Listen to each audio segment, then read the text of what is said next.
여러분 성경 열심히 읽고 계십니까? 예, 오늘 오신 분들은 빌립보서 한 권을 다 이제 우리가 뛸 것입니다. 1장부터 4장까지 전체를 다 보는데 여러분에게 104구절, 그러니까 1장부터 4장까지 104구절이에요. 104구절 속에 흐르는 기쁨과 자족의 태도라는 이 제목을 가지고 말씀을 나누겠습니다. 여러분은 자주 웃는 편입니까? 아닙니까? 자주 기뻐하는 편입니까? 아니면 자주 안 웃고 기분 나쁜 편입니까? 기분 좋게 웃는 편입니까? 예, 그렇게 돼야 될 줄로 믿습니다. 예, 여기 이런 분이 한 명 있어요. 어른이 되어서 예수님을 만났습니다. 믿기 전에는 워낙 믿는 사람들을 해코지하고 핍박을 하는 사람이었어요. 그러던 그가 예수님을 만났습니다. 구원받았습니다. 그러다가 그는 목회자로 부르심을 받았어요. 그리고 목회의 길을 걸어갑니다. 가서 복음을 전하고 교회를 세우는 곳은 그리 만만한 것이 아니었어요. 아무리 목회자의 길이 험하다고 해도 이 정도일까 싶습니다. 그런 목회자에게 정말 기쁨이 있을까요? 즐거움이 있을까요? 아니면은 우는 날이 많을까요? 예, 즐거움과 기쁨이 있습니다. 성경에 보면은 정말로 말할 수 없는 상황인데도 불구하고 항상 웃고 기뻐하는 한 사람이 있었습니다. 그 사람이 바로 사도 바울입니다. 사도 바울. 여러분 고린도후서 11장 23절을 한번 열어보세요. 고린도후서 11장 23절. 성경을 좀 찾을 건데 수요일 저녁에는 좀 성경을 찾고 깊이 있는 말씀을 나눕니다. 고린도후서 11장 23절부터 29절까지 보면은 그들이 그리스도의 사역자냐? 내가 어리석은 자처럼 말하거니와 나는 더욱 그러하도다. 내가 수고를 더욱 넘치도록 하고 매도 지나치게 맞고 감옥에도 더 자주 갇히고 여러 번 죽을 뻔하였으니 내가 유대인들로부터 40에서 하나 뺀 매를 5번 맞았으며 3번 몽둥이로 맞고 1번 돌로 맞고 3번 파선을 당하여 한밤과 한낮을 기쁨 속에 있었으며 자주 여행하면서 물들의 위험과 강도들의 위험과 내 공포로 인한 위험과 이교도들로 인한 위험과 도시에서의 위험과 광야에서의 위험과 바다에서의 위험과 거짓 형제들 가운데서의 위험을 당하였고 또 지치고 아프고 여러 번 밤을 새우고 굶주리고 목마르고 여러 번 금식하고 추위를 당하고 헐벗었노라. 이 정도의 상황입니다. 자, 목회자가 되려고 하는 분들에게 이걸 이렇게 설명을 해줍니다. 이래도 가겠느냐? 라고 할 때, 네, 이래도 가겠습니다. 그러면 진짜 목회자로 부르신 사람이에요. 그런데 겁나거든요. 이건 맨 묻어 터지고 맞고 죽을 뻔하고 뭐 위험하고 그러니까 이게 목회자의 길이 험난하구나. 그래서 목회자의 길을 안 가려고 그러는 것 같아요. 그러면서 말하기를 뭐라고 하냐면 28절에 밖에 있는 그 일들 외에도 날마다 내게 닥치는 것이 있으니 곧 모든 교회를 위하여 염려하는 것이라. 그럼에도 불구하고 교회를 위하여 염려하는 사도 바울의 모습을 볼 수가 있습니다. 사도 바울은 로마에서 재판을 받기 위해서 재판을 기다리느라 일종의 감옥인 가택연금을 당해 2년간 매여 있었던 사람입니다. 이런 사람은 집안에 갇혀 있다는 사실이 바로 형벌이죠. 그런 구속 상황에서도 사도 바울은 그동안 개척되었던 교회들을 이제 서신을 보내면서 돌아봅니다. 에베소서, 빌립보서, 골로새서, 빌레몬서, 이게 옥중 서신이죠. 서너 통의 편지를 보냈습니다. 오늘 본문이 바로 그 감옥에서 전혀 기뻐할 수 없는 환경 속에 있으면서도 사도 바울이 빌립보 성도들에게 보낸 편지입니다. 뭐라고 편지를 보냅니까? 오늘 읽은 말씀 빌립보서 1장 1절부터 5절까지 보면은 예수 그리스도의 종 바울과 디모데는 빌립보에서 그리스도 예수님 안에 있는 모든 성도들과 또 감독들과 집사들에게 편지하노니 하나님 우리 아버지와 주 예수 그리스도로부터 은혜와 평강이 너희에게 있기를 원하노라. 이건 인사말이죠. 3절 내가 너희를 기억할 때마다 나의 하나님께 감사를 드리고 너희 모두를 위하여 기도할 때마다 항상 기뻐하며 간구함은 첫날부터 지금까지 너희가 복음 안에서 교제하였기 때문이라 라고 이야기를 합니다. 너희 모두를 위하여 기도할 때마다 항상 뭐 한다고요? 기뻐한대요. 기뻐한대요. 너희를 위하여 기도할 때마다 기뻐한대요. 근데 우리는 어떤 기도 제목이 있을 때 울면서 간구할 때가 많이 있잖아요. 울면서. 근데 사도 바울은 빌립보 교회 성도들을 생각하면 기뻐하면서 간구를 한 겁니다. 기뻐하면서 간구를 한 거예요. 울면서 간구한 게 아니에요. 기뻐하면서 간구했습니다. 그러니까 사도 바울은 언제나 웃는 사람이었어요. 그래서 빌립보서 하면은 기쁨의 서신서라고 얘기를 합니다. 기쁨이라는 말, 기뻐한다는 말이 많이 등장합니다. 그래서 빌립보서가 4장으로 104절로 구성되어 있는데 이 104절 속에 있는 기쁨과 자족의 태도에 대해서 말씀하고 있는 겁니다. 그럼 어떻게 그렇게 기뻐하며 자족하는 삶을 살아갈 수가 있습니까? 어떻게 하면 우리가 기뻐하며 자족하는 삶을 살아갈 수 있을까요? 어떻게 하면 될까요? 몇 가지 이야기 나눈다면 첫째로 우리가 복음 안에서 교제하기 때문에 그렇다는 겁니다. 복음 안에서 교제한다. 여기 보니까 첫날부터 지금까지 너희가 복음 안에서 교제하였기 때문이라 라고 말씀하고 있거든요. 여기서 첫날은 언제를 말합니까? 그들에게 복음을 전한 날을 이야기하는 거예요.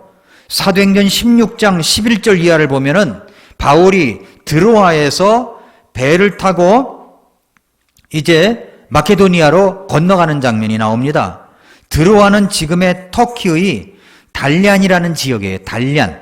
지난번에 선교설를 갔을 때 여기를 배를 타고 이제 마케도니아로 건너간 적이 있습니다. 얼마 멀진 않아요. 그런데 이제 그곳에서 배를 타고 여기에 네아폴리스로 간 거죠. 그곳에서 빌립보에 이르렀는데 마침 강가에 모여 앉아서 기도하던 여인네들을 만납니다. 거기에 사업가 루디아를 만났어요. 루디아를 만났어요. 복음을 전하였고 그녀와 그리고 그녀의 집안 사람들이 모두 구원받고 침례까지 받게 된 것입니다. 이게 어디에서 일어난 일이라고요? 빌립보에서. 그런데 그곳에서 이제 사도 바울과 일행이 기도하러 가다가 점치는 영에게 사로잡힌 어떤 소녀를 만납니다. 이 소녀는 일종의 앵벌이 같아요. 그 소녀를 이용하여 돈을 버는 점주가 따로 있었던 것 같습니다. 사도 바울과 그 일행이 지나가니까 이 소녀가 따라오면서 소리를 질러요. 사도행전 16장 17절에 보니까 이 사람들은 지극히 높으신 하나님의 종들로서 우리에게 구원의 길을 보여주는 사람들이라. 소위 우리는 귀신이 있다고 믿지 않잖아요. 마귀들이라고 믿지. 그런데 이 마귀의 영에 사로잡힌 이 소녀가 그야말로 속된 말로 얘기한다면 귀신같이 알아가지고 소리를 지르는 겁니다. 이 사람들은 지극히 높으신 하나님의 종들로서 우리에게 구원의 길을 보여주는 사람들이라. 정확하게 맞힌 거죠. 정확하게 맞췄습니다. 그런데 이걸 얼마 동안 하냐면 여러 날을 이같이 했다고 그랬어요. 사도행전 16장 18절에 보면은 그냥 보고서 그냥 지나쳤던 것 같아요. 그 다음 날도 그냥 지나쳤던 것 같아요. 그런데 이것을 여러 날 보기만 하면 소리를 지른 겁니다. 소리를 질렀어요. 바울이 너무 이제 근심해가지고 돌이켜 그 마귀의 영이 들린 그 소녀에게 이야기합니다. 예수 그리스도의 이름으로 내가 네게 명령하노니 그녀에게서 나오라! 라고 명령을 했습니다. 그랬더니 그 마귀의 영이 그 소녀에게 들어가 있었는데 그 마귀의 영이 나왔어요. 그래서 소녀가 이제 온전하게 된 거죠. 그 점을 칠 수가 있을까요? 없을까요? 점을 못 쳐요. 점을 못 칩니다. 이 소녀는 이제 잘못된 악영에게 시달리다가 자유를 얻은 것입니다. 그러자 어떤 일이 이어서 벌어집니까? 이 소녀를 이용하여 돈벌이를 하던 그 주인이 자기의 이득이 끊어진 것을 생각하고 바울과 실라를 붙잡아가지고 치리자들에게 끌고 갑니다. 그리고 행정관들에게 말하기를 이 사람은 유대인들로서 우리 도시를 심히 어지럽게 하며 로마 사람인 우리가 받아들이거나 준수하기에 적법하지 않은 풍습들을 가르친다라고 선동을 합니다. 그러자 일방적인 이야기만 듣고 있던 행정관들이 바알과 실라의 옷을 찢어버리고 벗기고 때리라고 명령을 해서 엄청 두들겨 맞고서 감옥에 들어간 겁니다. 그래서 우리가 선교순례 갔을 때 감옥까지도 봤어요. 거기에 빌립보 감옥까지 봤습니다. 그래서 이제 성경은 사도행전 16장 23절 24절에 보니까 그들을 많이 채찍한 뒤에 감옥에 가뒀다고 그랬어요. 간수에게 분부하여 그들을 안전히 지키라 라고 얘기합니다. 그 간수가 이제 이런 분부를 받아가지고 그들을 안에 있는 감옥에 밀어놨다고 그랬어요. 그러니까 저 깊은 감옥으로 집어넣었다는 이야기죠. 그 다음에 안전하게 지키라니까 그들의 발을 착고에 단단히 채워버렸어요. 지금 환경이 이렇습니다. 기도를 한다면 어떤 기도가 나올까요? 울면서 기도를 했지 않았을까요? 그런데 그런 상황 속에서도 바울과 실라는 어떻게 합니까? 한밤중에 바울과 실라가 기도하고 찬양을 부릅니다. 노래를 해요. 하나님을 찬양했다고 했습니다. 그러자 감옥에 있는 죄수들이 그들의 말을 듣고 있는 거죠. 그러자 갑자기 놀라운 일이 벌어집니다. 큰 지진이 나는 거예요. 그리고 감옥의 모든 기둥들이 흔들리면서 모든 문이 자동으로 열려버렸습니다. 모든 사람의 결박도 풀어졌습니다.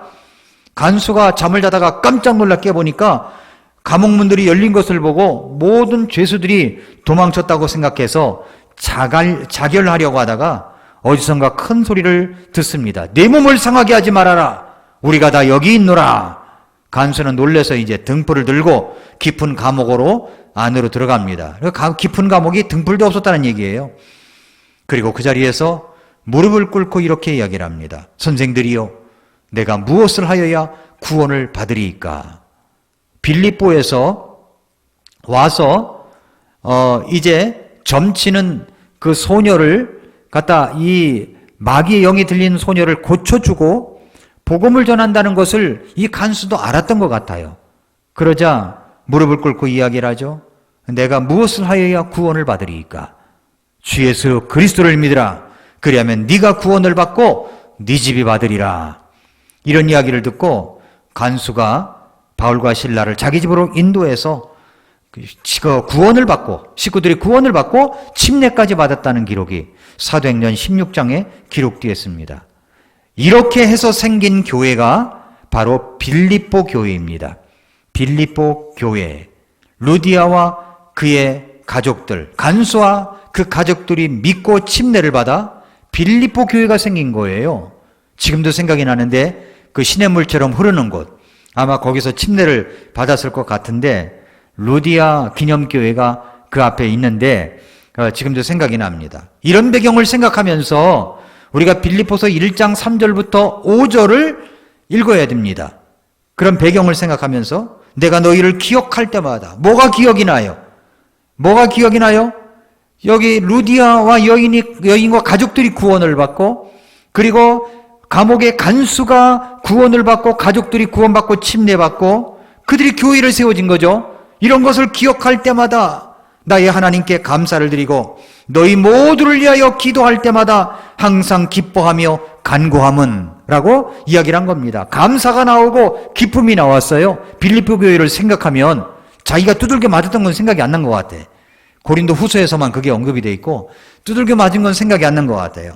그러면서 말하기를 뭐라고 했냐면은 첫날부터 지금까지, 그 첫날이 언제입니까? 사도행전 16장에 나오는 그 첫날입니다. 구원받은 날, 예수님 믿고 구원받은 날, 침례받은 날.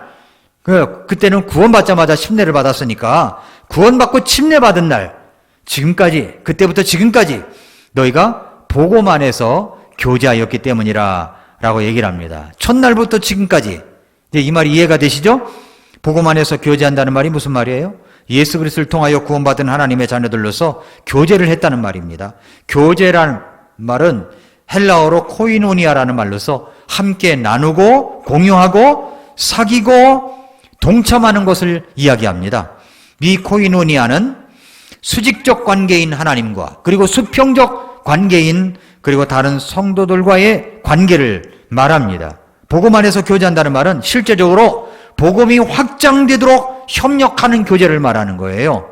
복음이 확장되도록 협력을 한 거죠. 그것이 교제죠, 교제. 빌립보 교회는 복음의 확장을 위해서 무엇을 했습니까? 빌립보서를 쭉 읽어보면요, 물질적으로 사도 바울을 돕고 함께 했습니다. 우리가 몽골에 선교를 하죠. 이것은 몽골에 있는 선교사님들과 복음 안에서 교제하는 겁니다. 그게 교제권에 되는 거죠. 세계 선교를 위하여 기도하고 후원하고 물질로 함께하는 것은 바로 복음 안에서 교제하는 것을 말합니다. 이런 교회를 생각하니까 사도 바울이 지금 감옥 안에 있지만 빌립보 교회 성도들을 위하여 기도할 때마다 항상 기뻐하며 간구하는 사람이 된 것입니다. 하나님께서 우리들을 보시고 기뻐하는 것이 뭐예요? 우리가 복음 안에서 교제하는 것을 기뻐하십니다. 복음 안에서 교제한다는 말은 전도와 선교와 그 모든 것이 포함이 된 거예요. 복음 안에서 교제하였기 때문이라고 하니까 교제하니까 앉아가지고 이거 하는 게 아니에요, 이거에. 옛날에는 맨날 이거 가지고 놀았거든요, 게임하고. 그게 하는 게 아니에요. 복음 안에서 교제한 거예요. 그러니까 물질로 돕고 기도해주고 이것이 다 교제 안에 포함이 된 겁니다. 하나님께서 우리들을 보시고 기뻐하시는 것은 바로 복음 안에서 교제할 때입니다. 교제할 때. 그러니까 기쁨을 유지하는 게 비결이 뭐예요? 복음 안에서 교제하면 되는 거예요. 복음 안에서. 두 번째로 우리가 알아야 될 것은 우리 안에서 선한 일을 시작하신 분께서 반드시 그 일을 이루실 것을 믿는 것입니다. 우리 안에 선한 일을 시작하셨어요. 반드시 그 일을 이루십니다. 1장 6절을 보십시오. 너희 안에서 선한 일을 시작하신 분께서 예수 그리스도의 날까지 그 일을 이루실 것, 바로 이것을 나는 확신하노라 라고 이야기를 합니다. 이들이 하고 있던 선한 일, 착한 일이 무엇입니까? 복음 안에서 교제를 하는 일이었습니다. 사도 바울 일행을 위하여 물질로 돕고 후원하고 기도하고 복음이 확장되는 것을 위해서 함께했던 그 일, 그 사업, 그것이 바로 선한 일이었습니다. 선한 일. 그래서 사도 바울은 너희 안에서 선한 일을 시작하신 분께서 예수 그리스도의 날까지 그 일을 이루실 것을, 바로 이것을 나는 확신한다, 그렇게 말하고 있는 거예요. 그 확신이 있으면은 기쁨이 있습니다. 그냥 웃음이 나오는 거예요. 기쁨이 있는 겁니다. 우리도 그렇습니다. 우리가 행하는 선한 일이 있습니다. 주님의 몸된 교회를 위하여 희생적으로 섬기는 것, 선교를 위하여 희생적으로 물질을 드리는 것, 이것이 바로 선한 일인 거예요. 선한 일. 우리가 이번 주일날 이제 차차싸 대상자를 놓고서 기도하면서 명단을 써냅니다. 우리가 기도하기 위해서 써냅니다. 이것도 선한 일인 거예요. 우리가 전도를 위한 그런 시작을 하기 때문에 그런 거죠. 이름이 나와 있지 않으면 어떻게 우리가 할 수가 있습니까? 그래서 사도 바울이 비록 지금 감옥에서 결박을 당하고 있었지만 기뻐할 수 있었던 것이죠. 빌립보서 1장 16절부터 18절을 보세요. 저들은 내가 결박당한 일에 고통을 더할 줄로 생각하여 성실하지 않게 다툼으로 그리스도를 선포하나 이들은 내가 복음을 변호하기 위해 세워진 줄 알고 사랑으로 하느니라. 그러면 무엇이냐? 그럼에도 불구하고 거칠애로 하든지 진실로 하든지 모든 방법으로 그리스도께서 선포되시나니 이로써 나는 기뻐하고 또 참으로 기뻐하리라. 기뻐하고 기뻐하는 것. 사도 바울이 지금 처한 환경이 전혀 기뻐할 수 그런 있는 환경이 아니었습니다. 바로 복음 안에서 교제를 이루고 어려움 가운데서 함께하며 선한 일을 하고 있는 빌립보 교회를 생각할 때 기뻐할 수가 있었던 거죠. 그러니까 우리가 어려운 일을 당할 때 어려운 일 자체만 보면 기쁨이 사라질 수가 있어요. 그러나 우리가 복음 안에서 어떤 일을 우리가 이룰 것인가, 미래를 바라보고 복음 안에서 이루어졌던 일을 생각하고 감사하고 기도하면 기쁨이 배가 될 수가 있는 겁니다. 그 어려운 극한 환난을 이겨낼 수가 있는 것입니다. 세 번째로, 살든지 죽든지 자신의 몸을 통해서 그리스도를 높였기 때문에 기쁨이 있는 거예요. 빌립보서 1장 20절 21절을 보세요. 나의 간절한 기대와 소망에 따라 내가 아무 일에든지 부끄러워하지 아니하고 항상 그러하였듯이 지금도 온전히 담대하여 살든지 죽든지 내 몸에서 그리스도를 높이고자 하나니 내게는 사는 것이 그리스도시요 죽는 것이 이득이니라 라고 했습니다. 어떤 분이 우리들에게 다가와서 당신의 간절한 기대와 소망이 무엇입니까? 라고 묻는다면 우리의 대답은 무엇입니까? 나의 간절한 기대와 소망이 뭐예요? 나의 간절한 기대와 소망이 뭐예요? 집 한 칸 마련하는 겁니까? 집 사는 겁니까? 자동차 사는 것입니까? 무엇이죠? 나의 간절한 기대와 소망. 물론 그런 것도 될 수가 있겠죠. 그런데 사도 바울의 간절한 기대와 소망이 무엇이었을까요? 무엇이었을까요? 살든지 죽든지 내 몸을 통해서 그리스도가 존귀히 되게 하는 것, 그것이라고 이야기를 합니다. 그리스도를 높이는 거예요. 그리스도를 높이는 것. 그러니까 살든지 죽든지 뜻대로 하소서. 내가 죽는 것이 더 유익이라는 거예요. 이득인 거예요. 그러나 여기 뭐라고 그럽니까? 내게 사는 것이 그리스도요 죽는 것이 이득이니라. 차라리 죽는 게 자기는 이득이라는 거예요. 그렇지만 아직까지 살아있는 이유가 무엇 때문입니까? 복음 때문이죠. 복음. 여러분, 살든지 죽든지 뜻대로 하소서. 멀쩡한 사람이 이 말을 하면 마음에 그렇게 다가오지는 않는데 죽을지도 모르는 상황에 있을 때 살든지 죽든지 라고 표현하면 실감할 수가 있죠. 사도 바울은 지금 감옥에서 자신의 미래가 어떻게 펼쳐질지 몰랐습니다. 그래서 살든지 죽든지 라는 말을 쓴 거예요. 그러면서 내게 사는 것이 그리스도십니다. 그래서 죽는 것도 이득입니다 라고 말할 수 있는 이 놀라운 고백. 사도 바울의 기쁨은 자신의 몸을 통해서 그리스도를 높이고자 했기 때문에 기뻐할 수가 있었던 것입니다. 어떤 어려움과 핍박이 온다고 한다고 할지라도 나를 통해서 우리 주 예수 그리스도가 존귀하게 될 수만 있다면 그것은 우리에게 놀라운 기쁨을 주는 거예요. 여러분이 기쁨을 가질 수 있는 비결은 뭡니까? 나를 통해서 그리스도가 높여지는 겁니다. 나를 통해서 그리스도가 높여지는 거예요. 사도 바울이 왜 그렇게 기쁨과 자족의 태도로 104절 9절 속에 그렇게 기쁨이 들어 있습니까? 네 번째로는 종의 자세를 가지고 섬길 수 있었기 때문입니다. 오늘 빌립보서 이제 2장으로 넘어와서 2장 6절부터 8절에 보면 너희 안에 이 생각을 품을지니 그것은 그리스도 예수님 안에도 있던 생각이라. 그분은 하나님의 형체로 계심으로 하나님과 동등함을 강탈로 여기지 아니하셨으나 스스로 무명한 자가 되사 자기 위에 종의 형체를 취하시고 사람들의 모습이 되셨으며 사람의 모양으로 나타나사 자기를 낮추시고 죽기까지 순종하셨으니 곧 십자가의 죽음이라 라고 했습니다. 사도 바울은 고통이 있을 때마다 죽음에 직면할 때마다 자신을 구원하신 예수 그리스도를 묵상했던 것 같습니다.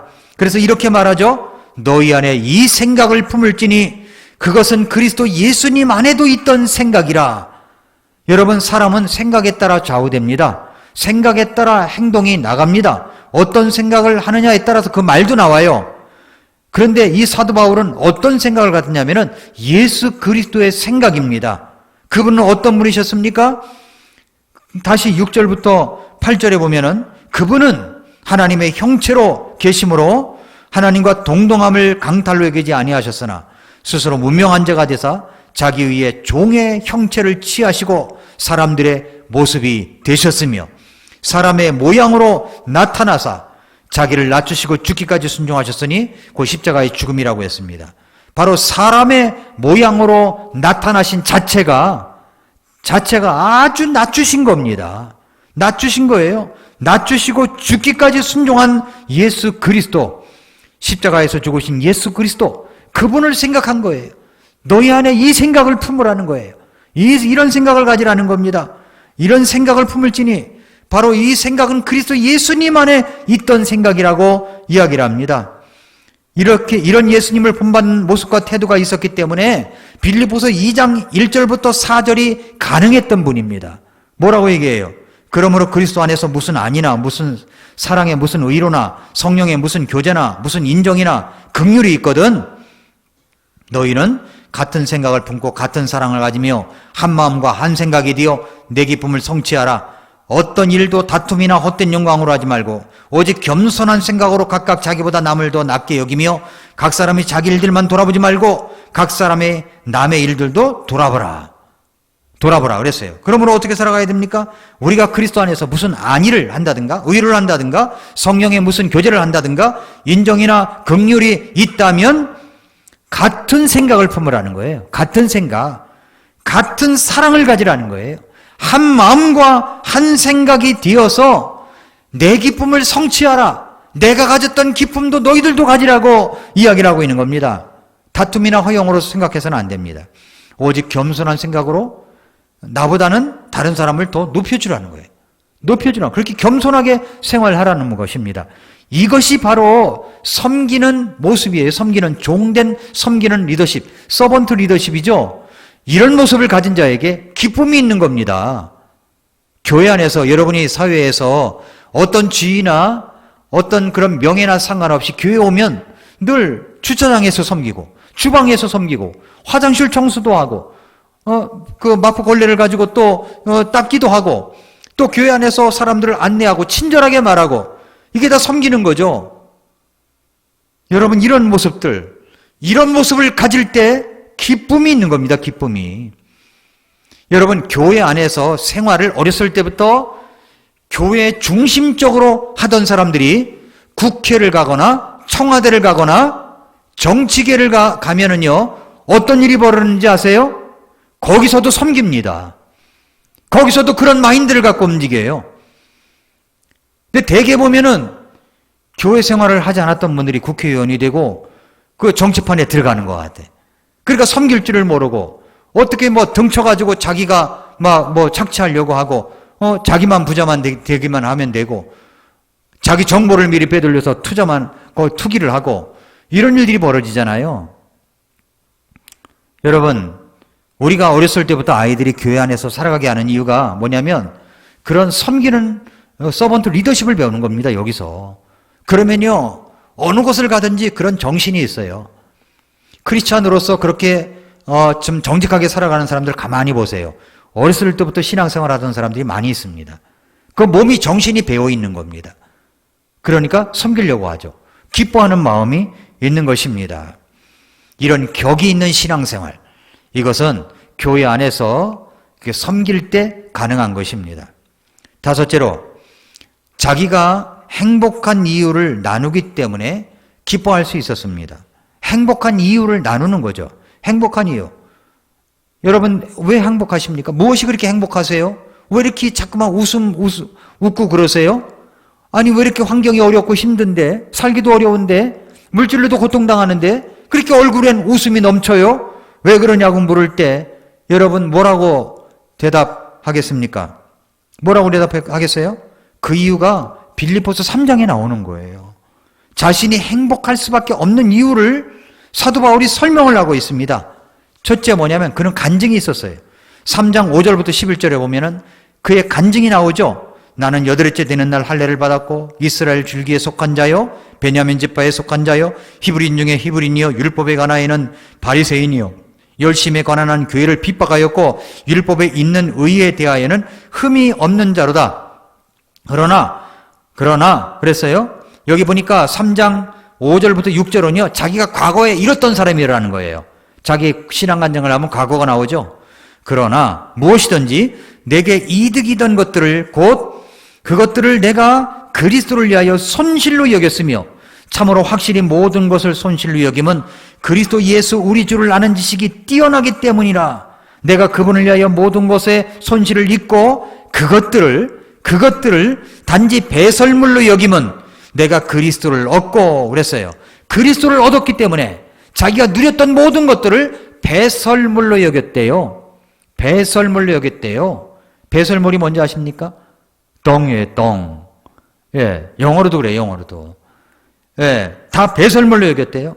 내가 그리스도를 얻고 율법에서 난 내 자신의 의가 아니라 그리스도의 믿음을 통한 의, 믿음으로 말미암아 하나님에게서 난 의를 소유한 채 그분 안에서 발견되려 함이라. 이것은 내가 그분의 죽으심과 일치하게 되어 그분과 그분의 부활의 권능과 그분의 고난에 참여하는 것을 알고자 함이요 어찌하든지 내가 죽은 자들이 부활에 도달하려 함이라. 자기 간증 이야기하는 겁니다. 자기 간증. 그러니까 우리가 행복해지려면은요 간증을 많은 사람들에게 이야기할 수 있어야 되는 겁니다. 내가 말이지 이렇게 행복하게 사는 이유를 당신 알아요? 내가 예수님 믿고 구원받기 때문이에요. 내가 예수님 믿기 전에는 이런 사람이었는데 예수님 믿고 나서부터 이렇게 달라졌고 지금 이게 여러 가지 어려워도 기쁨이 있습니다. 당신도 예수 한번 믿어보실래요? 이게 간증이죠, 간증. 간증이 있는 사람들이요, 간증을 나누는 사람들이 행복한 사람이에요. 기쁨이 있습니다. 사도 바울이 그랬다니까요. 첫째, 간증이 있었고요. 또 두 번째는 뭐냐면 삶의 목표가 뚜렷했습니다. 삶의 목표가 뚜렷했어요. 3장 12절부터 14절에 보니까 나는 내가 이미 도달한 것처럼 말하지 아니하며 이미 완전한 것처럼 말하지도 아니하고 다만 그리스도 예수님께서 나를 붙잡아 이루시고자 하신 그것을 붙잡으려고 뒤따라가노라. 형제들아, 나는 내가 이미 붙잡은 줄로 여기지 아니하고 다만 이 한 가지 일을 행하나니 곧 뒤에 있는 것들은 잊어버리고 앞에 있는 그것들에 도달하려고 나아가 그리스도 예수님 안에서 하나님의 높은 부르심의 상을 받으려고 푯대를 향해 밀고 나아가노라. 그 푯대, 목표가 있는 거죠. 푯대를 향해 밀고 나아가는 것이 있습니까? 부르심의 상을 받으려고, 주님께서 주신 부르심의 상을 받으려고 푯대를 향해 목표를 정확히 세워놓고 밀고 나아가는 겁니다. 목표가 뚜렷했어요. 주님 안에서의 목표죠. 그러니까 행복할 수밖에, 그러니까 기쁠 수밖에 없는 거죠. 여러분, 주님 안에서 목표가 있습니까? 그 목표가 무엇입니까? 세 번째는 뭐냐면 하늘의 생활 방식을 갖고 있었습니다. 하늘의 생활 방식, 라이프 스타일이 다른 거예요. 빌립보서 3장 17절부터 21절에 보면은 형제들아, 너희는 함께 나를 따르는 자가 되고 또 너희가 우리를 본보기로 삼은 것 같이 그렇게 걷는 자들을 주목하라. 내가 여러 번 너희에게 말한 적이 있고 지금도 눈물을 흘리며 너희에게 말하는 많은 사람들, 곧 그들이 그리스도의 십자가의 원수로 걷느니라. 그들의 마지막은 파멸이요, 그들의 하나님은 그들의 배요, 그들의 영광은 그들의 수치스러운 일에 있고 그들은 땅의 일들을 생각하느니라. 그러면서 뭐라는 20절에 우리의 생활 방식은, 라이프 스타일은 뭐예요? 하늘에 있다는 거. 하늘에 있으며 거기로부터 또한 우리가 구원자 주 예수 그리스도를 기다리느니 그분께서는 모든 것을 자기에게 복종시킬 때 사용하는 능력을 발휘하사 우리의 천한 몸을 변화시켜 자신의 영광스러운 몸과 같게 만드시리라. 여러분, 놀랍지 않으세요? 우리 천한 몸을 변화시켜가지고 자신의 영광스러운 몸과 같은 몸으로 똑같이 만드신다는 겁니다. 이 놀라운 간증이 있어요. 하늘의 라이프 스타일을 갖고 살아가야 되는 겁니다. 우리는 이 땅에 사는 사람들이 아니에요. 우리는 라이프 스타일이 달라요. 우리는 천국 시민입니다. 천국 시민이에요. 그러니까 천국 시민답게 라이프 스타일을 가지고 살아가야 되는 겁니다. 이 땅에 있는 사람처럼 살지 말라는 거예요. 세상엔 우리와 같지 않은 생각으로 살아가는 수많은 사람들이 있습니다. 우리의 삶의 모습은 십자가의 원수로 살아갑니다. 그들의 마지막은 파멸이에요. 우리 생활 방식은 하늘에 있는 겁니다. 그러므로 예수 그리스도의 라이프 스타일을 본받아서 살아갈 때 기쁨이 있는 거죠. 기쁨이. 그러니까 행복한 이유를 나눌 때 기쁨이 있는 거예요. 간증, 삶의 목표, 하늘의 라이프 스타일을 갖고 있는 사람들, 행복한 이유가 거기에 있는 겁니다. 여섯 번째로, 나를 강하게 하시는 그리스도를 통해 살아가기 때문입니다. 나를 강하게 하시는 그리스도를 통해 살아가기 때문입니다. 빌립보서 4장 13절에 나를 강하게 하시는 그리스도를 통해 내가 모든 것을 할 수 있느니라. 모든 것을 할 수 있어요. 예, 나를 강하게 하시는 그리스도를 통해 내가 모든 것을 할 수 있어요. 누굴 통해 해서요? 그리스도를 통해. 그리스도를 통해. 누가 나를 강하게 하셔요? 예수 그리스도가. 나를 강하게 하시는 그리스도를 통해 내가 모든 것을 할 수가 있는 겁니다. 어떻게 그렇게 강하게 될 수가 있습니까? 4장 11절 12절에 보니까 배웠노니 배웠노라. 맨 11절 끝부분 12절 끝부분에 보면은 내가 배웠노니 다 배웠노라. 이게 돼요. 뭘 배워요? 내가 궁핍함으로 말하지 아니하노라. 내가 어떤 처지에 있든지 거기에 만족하는 것을 내가 배웠노니, 어떤 처지에 있든지 만족하게 사는 걸 배운 겁니다. 내가 비천하게 되는 것도 알고 풍부하게 되는 것도 알아서 어디에서나 모든 일에서 배부른 것, 배고픈 것, 풍부한 것, 궁핍당하는 것을 다 배웠다는 겁니다. 그러니까 여러분이 지금 처한 형편이 어렵다고 생각하면 거기서 배우십시오. 배우셔야 됩니다. 다시 그걸 배우지 못할 수도 있어요. 더 잘 돼가지고. 밑으로 내려가려도 어렵고. 그러니까 지금 삶의 형편을 배우는 거죠. 여기서 자족하는 법도 배우는 거죠. 그 만족하는 법도 배우는 거죠. 그 삶의 이치를 터득하는 법도 배우는 거죠. 이런 환경을 통해서 주님을 의지하는 법도 배우는 것이죠. 그래서 나를 강하게 하시는 그리스도를 통해서 내가 모든 것을 할 수 있다라고 고백할 수가 있는 겁니다. 그럴 때 기쁨이 있는 거예요. 그럴 기쁨이 있는 거예요. 마지막으로 왜 이렇게 사도 바울이 어려운 형편 속에서도 그렇게 104절 9절마다 기쁨이 있습니까? 마지막으로는 주려고 하기 때문에 그런 거예요. 주려고 하기 때문에. 4장 14절부터 18절까지 보면은 이 교회가 주는 교회예요. 이 교회가 그럼에도 불구하고 너희가 나의 고난을 함께 나누었으니 잘하였도다. 나의 고난을 함께 나누었다고 표현합니다. 나누었다. 함께 고난을 나누었다. 나누었다. 이게 무슨 말일까요? 함께 나누었다. 근데 이걸 잘했다고 얘기합니다. 15절에 빌립보 사람들아 이제 너희도 알거니와 복음의 초기에 내가 마케도니아를 떠날 때에 주고받는 일로 나와 나눈 교회가 오직 너희 외에는 없었느니라. 주고받는 일로 나눈 교회. 그게 뭡니까? 물질입니다. 물질로 후원했다는 이야기죠. 심지어 데살로니가에 있을 때에도 너희가 한 번 그리고 또다시 내 필요를 위해 보내었느니라. 필요를 또 보내준 거예요. 나는 선물을 바라지 아니하며 오직 너희 회개장부에 넘치게 될 열매를 바라노라. 그렇다고 내가 또 바라는 거 아니야. 내가 바라는 건 뭐냐면 너희 회개장부가 넘치게 될 열매를 내가 바라고 있어. 그 말이에요. 나누어주니까 너희 회개장부에 넘치게 될 열매를 내가 바라고 있다. 오직 내게는 모든 것이 있고 또 풍부하니라. 에바브로디드 편에 너희가 보낸 것들을 받았으므로 내가 풍족한데 이것은 달콤한 냄새의 향기요 받으실 만한 희생물이며 하나님을 매우 기쁘게 한 것이니라 라고 이야기를 합니다. 그러면서 14절부터 18절까지 그 이야기하는 거예요. 주고받는 내 일에 동참한 교회가 너희밖에 없었다는 겁니다. 받았는데 내가 뭐 그걸 또 달래는 것이 아니라 너희 회개장부가 넘치게 될 열매를 내가 바라고 있는데 또 너희가 에바브로디드 편에 또 보내줬구나. 너무 고맙다고. 그러면서 4장 19절 말씀이 가능했던 거예요. 그래서 4장 19절 말씀이 나온 거예요. 4장 19절 말씀. 오직 내 하나님께서 그리스도 예수님을 통해 영광 가운데서 자신의 부요하심에 따라 너희의 모든 필요를 공급하시리라. 아무것도 14절부터 18절까지 아무것도 안 했으면서 19절만 딱 따가지고 이것만 주장한다고 그게 됩니까? 아니죠. 19절 말씀 있기까지는 14절부터 18절까지가 있었던 거예요. 오직 내 하나님께서 그리스도 예수님을 통해 영광 가운데서 자신의 부요하심에 따라 너희의 모든 필요를 공급하시리라. 여러분의 필요를 하나님께서 공급하실 줄 믿습니다. 예, 자신의 부요하심에 따라 하나님의 부요하심에 따라 공급하시는 거예요.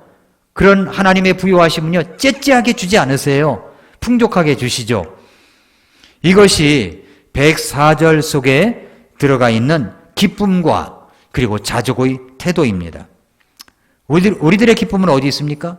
사도 바울은 4장 4절에서 이렇게 이야기를 합니다. 항상 주를 기뻐하라. 내가 다시 말하노니 기뻐하라. 이 감옥 안에서 이런 이야기를 할 형편이 아닌데도 불구하고 기뻐하라고 이야기합니다. 사랑하는 성도 여러분, 우리는 기쁨이 있습니까? 기쁨이 없는 이유가 뭐죠? 무엇 때문일까요? 빌립보서에서 기쁨의 이유를 찾아야 됩니다. 그러니까 빌립보서 읽을 때 이게 4장짜리니까 금방 넘어가거든요. 이거 식은 죽에 11장짜리 읽다가 4장만 읽어라 그러면 금방 이거 그냥 오늘 저녁 가서 읽어버리세요. 그리고 표시해뒀다가 그냥 다음에 스킵해버리세요. 오늘 수요일 날 예배 오신 분들은 그렇게 하시기 바랍니다. 그러면요 이게 생각을 하면서 오늘 말씀 생각하면서 읽어야 돼. 그러니까 오늘 읽어야 돼요. 일주일 후에 아니면은 그것이 이제 에빙하우스 망각 곡선처럼 다 잊어버려. 그러니까 빨리 읽어야 돼요. 읽을 때 오늘 말씀 생각하면서 사도 바울이 왜 이렇게 기뻐했을까? 기쁨의 이유가 뭘까 하면서 읽어보시면 아주 도움이 됩니다. 아주 뼛속 깊이 들어가게 됩니다. 우리는 복음 안에서 교제하고 있습니까? 우리 안에 그 선한 일을 시작하신 그분을 따라가고 있습니까? 살든지 죽든지 나를 통해서 그리스도가 존귀하게 되기를 바랍니까? 종의 자세를 가지고 섬길 때, 그리고 내가 행복한 이유를 나눌 때, 나를 강하게 하시는 그리스도를 통해서 살아갈 때, 주려고 할 때, 그때 우리는 기쁨이 있습니다. 늘 이런 기쁨이 충만한 우리 성도 여러분 되시기를 축복합니다. 기도하겠습니다.